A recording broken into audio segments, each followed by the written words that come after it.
Salut. François retrouve Jean-Baptiste et Stéphanie. Salut Steph. Ça va? Bonjour, salut François. Salut JB. Ça va? T'as pas... Pour distribuer les tracts, look identique pour toute l'équipe. Ouais, c'est pas mal comme ça. On est bien là. C'est important le sweat? Bah c'est important de montrer qui on est. En plus le message est un message positif et simple quoi. Hein. Il y a un papa, maman et 2 enfants. Donc tout de suite ça pose déjà une première image positive et voilà quoi. Ils ont choisi ce jour-là un marché populaire. Merci. Bonjour monsieur.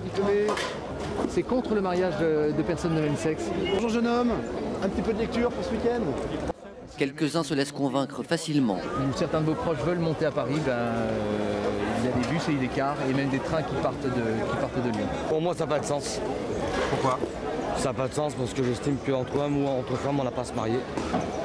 Est-ce que vous pensez que c'est le rôle du législateur de dire que le nouveau modèle aujourd'hui, c'est de légaliser le fait que 2 femmes puissent avoir un enfant sans père et que cet enfant puisse être privé de sa filiation ou du fait de se savoir issu d'un père et d'une mère? Ils le sont, de toute façon ils le sont. Non, sauf qu'avec la Alors un père anonyme, une mère anonyme peut-être si vous prenez les deux en même temps, mais de toute façon ils sont issus d'un mâle et une femelle. Elle ne peut pas être autrement pour le moment. Est-ce que le législateur doit institutionnaliser je vous le dis fait... oui à un moment donné, voilà, je suis pour parce que ça ne se fera peut-être pas autrement et qu'ils ont peut-être que cette solution pour se faire entendre les homosexuels, de passer par une loi qui mette en place parce que le reste du temps il y a encore l'homophobie.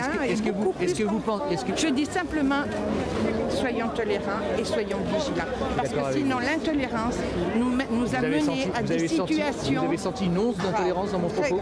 Est-ce que vous avez senti une once d'intolérance dans mon propos? Non, mais je reste vigilante aussi. D'accord? Bonne journée, madame. Bon, c'était chaud. Hein. Et chaque vendredi soir, c'est devenu un rituel. François et son épouse Anne-Sophie ne sortent pas dîner, ils vont travailler. C'est ce petit groupe qui a organisé la manifestation à Lyon en novembre.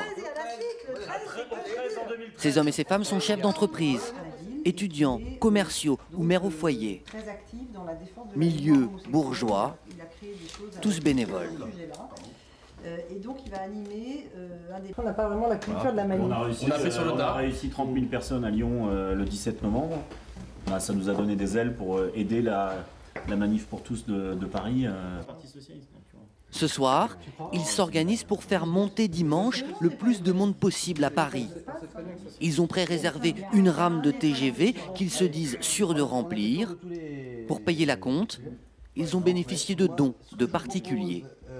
On a eu la personne de la SNCF qui est venue nous voir, on a signé le contrat, on a versé un acompte de 13 000 €, 13 551 €. Dans le train, on aura la possibilité de parler avec le micro dans le train et de diffuser les annonces. Ils disent ne pas réclamer directement le retrait du projet de loi. Pour eux, le gouvernement serait allé trop vite. Il y aurait des ringards réactionnaires que, a priori, nous ne serions, et puis d'un côté homophobes. Ça, c'est leur grand mot. Et puis d'un côté, des gens qui nous disent bah non, moi je suis pour l'égalité, je suis pour la non-discrimination, je suis pour l'acceptation de l'amour de personnes de même sexe. Enfin, on voit bien que le sujet n'est pas là. Je veux dire qu'on sent bien qu'il n'y a pas de. Je dirais, il n'y a pas de vrai débat posé. Nous, on pense aux enfants, à leur histoire, au droit à avoir un père et une mère. Et quand on prend 2 secondes pour y réfléchir, on se dit que ça vaut le coup de mettre entre parenthèses certains loisirs pour se consacrer à cette cause qui est extraordinaire et très importante, quoi. Le samedi, qui est déjà parti à Paris. À Sens, Xavier et Magali Poinsard et leurs 7 enfants en route pour la messe. La mobilisation semble prendre de l'ampleur, renforcée à coup sûr par ce qui se dit chaque dimanche dans les églises de France. Xavier est le président des associations familiales catholiques de la ville. En tout, 30 000 familles adhérentes au niveau national.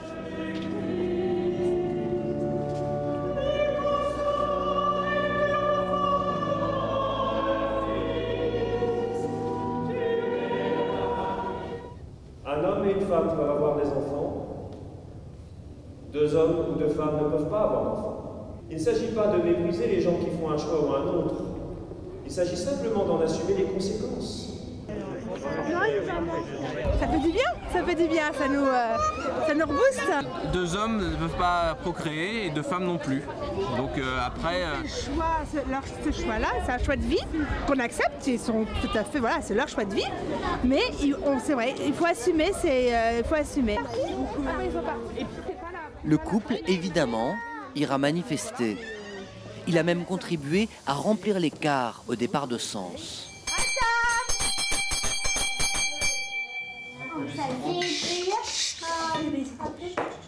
Au nom du Père, du Fils et du Saint-Esprit, ainsi soit-il. Bénissez-nous, Seigneur, bénissez ce repas, ceux qui l'ont préparé, et procurez du pain à ceux qui n'en ont pas, ainsi soit-il. Au nom du Père, du Fils et du Saint-Esprit, ainsi soit-il. Xavier reconnaît que la famille a évolué ces dernières années, mais il reste opposé à toute modification du mariage. Aujourd'hui, effectivement, il y a des parents qui décèdent, ils peuvent être du coup élevés que par un père, les couples se séparent et les enfants arrivent à surmonter. Mais pourquoi leur ajouter une épreuve supplémentaire? Pourquoi d'emblée leur dire, bon bah toi, tu as une difficulté supplémentaire dans la vie, tu n'auras pas de père et toi tu n'auras pas de mère. Moi je pense que la loi doit protéger le plus faible et le plus faible dans l'histoire c'est l'enfant. Magali, elle, tente aussi de justifier son opposition au mariage et à l'adoption par les couples homosexuels par son histoire personnelle. Alors du coup, ça c'est l'album photo quand je suis arrivée chez mes parents, comme j'ai été adoptée à l'âge de 3 ans. Donc du coup, mes parents m'ont fait un album photo pour voilà, raconter un petit peu mon arrivée. Et en fait, parce que je n'ai aucune photo de moi avant l'âge de 3 ans. J'ai toujours su que j'étais adoptée. Je n'ai vraiment jamais appris du jour au lendemain. Vraiment une adoption qui soit basée sur la vérité. Être élevée par deux hommes ou 2 femmes, j'aurais vraiment ce manque de référence ou masculine ou féminine. Cet enfant, il a besoin d'un référent masculin et d'un référent féminin. Mais il peut être heureux. Il sera heureux, mais il y aura un manque. Et je pense qu'il aura une cicatrice dans son cœur et au point de vue psychologique qui ne pourra pas jamais être refermé. Et le débat fait rage. Ce soir, Frigide Barjot et Xavier Bongibaud sont à Chambéry. Alors c'est par où? Manège. Ils sillonnent le pays pour argumenter. Programme présidentiel de François Hollande. Bonjour. Ils organisent des débats face à ceux qui soutiennent le mariage pour tous. Ce soir, des militants d'une association de défense des droits des homosexuels. Là, on nous propose un bouleversement du mariage, mais on nous propose un bouleversement de la société et une négation de l'anthropologie humaine. Mais enfin, pourquoi faire toujours comme si les enfants qui seraient adoptés par des couples homosexuels devraient faire comme s'ils pensaient que leur père est leur mère et leur mère est leur père et qu'ils ont 2 papas ou 2 mamans. Ils ne sont pas complètement idiots ces enfants et je pense qu'ils ont droit à la vérité de leurs origines exactement comme les enfants nés de procréation médicalement assistée. Ce projet de loi procède à quelque chose qui est quand même extrêmement violent. C'est à la suppression des termes père et mère et homme et femme de la loi pour garder que des termes indifférenciés pluriels, parents et époux. Je pense que si les enfants de familles homoparentales souffrent de quelque chose, bien plus que d'avoir 2 pères ou 2 mères, entre guillemets, c'est effectivement du regard de la société. Et que si ce regard-là change, les choses vont évoluer, effectivement. 2 heures de débat. Jamais personne ne change d'avis.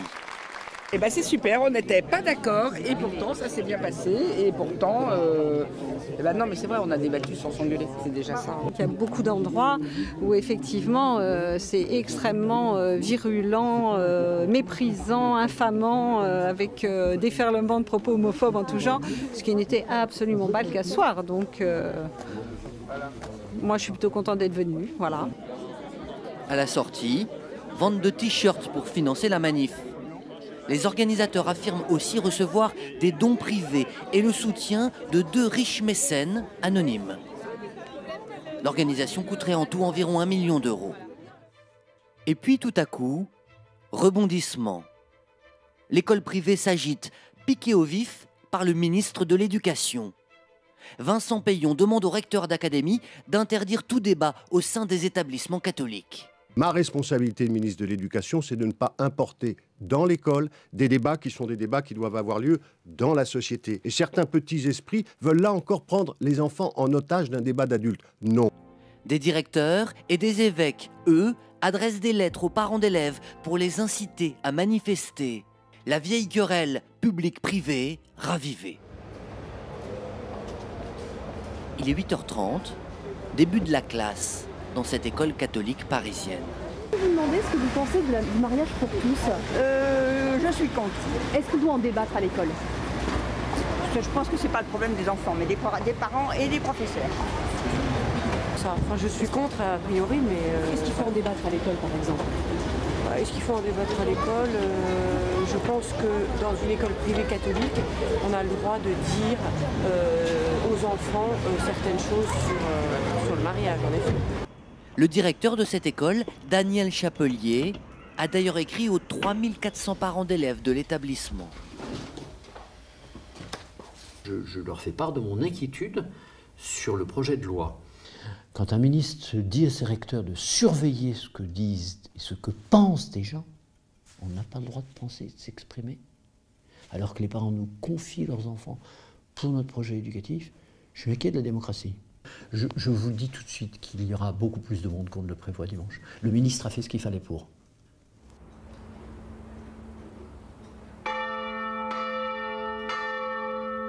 Dernière ligne droite avant la manifestation pour Frigide Barjot. Quand nous l'avons retrouvée, elle était encore en train d'haranguer les foules dans une église, dans la paroisse qu'elle fréquente tous les dimanches. Bonsoir à tous et bonne épiphanie. Voilà, vous dire et vous emmener dimanche prochain, comme vous le savez, à la grande manif pour tous, car vous êtes les seuls à pouvoir tenter de raisonner le président de la République. En à peine 3 mois, Frigide Barjot est devenue une star chez les opposants au projet de loi. Mélanie. Non, oui, c'est pour moi. Non, mais du coup, c'est poussé à Mélanie, mais c'est son stylo, mais bon, après, ce sera pour Marie. Bonne année. Durant la manifestation, elle a prévu de chanter perchée sur un char. Alors jeudi soir, répétition en studio avec son groupe, les Dead Pompidous. Comme un alibi, Frigide Barjot porte en permanence un blouson du Banana Café, un lieu de fête homosexuelle qu'elle a beaucoup fréquenté. Aujourd'hui, évidemment, cela a un peu changé. Est-ce que la communauté homosexuelle vous en veut de cette manif? Il y a une partie, oui. Moi, j'ai des copains qui disent que je suis une sacrée salope. D'autres, non. Et ceux qui s'étaient un peu braqués au début, après le 17 novembre, ils se sont rendus compte que c'était pas aussi... Enfin, ils avaient peur de quelque chose de très haineux à leur endroit. Ça n'a pas été le cas. On va chanter, on va faire un... Comment dire? Oui, on va s'essayer à élargir le débat du mariage pour tous en Europe. Allez, fais-moi l'Europe à 35 membres. Fais-moi l'Europe à 35 membres, élargis-moi. Avec sa manifestation, la rockeuse conservatrice espère faire fléchir le gouvernement. Il y a 2 jours, l'amendement qui devait autoriser la procréation médicale assistée a été retiré. Vendredi, un dernier sondage révélait que 58% des Français restaient favorables au mariage pour tous.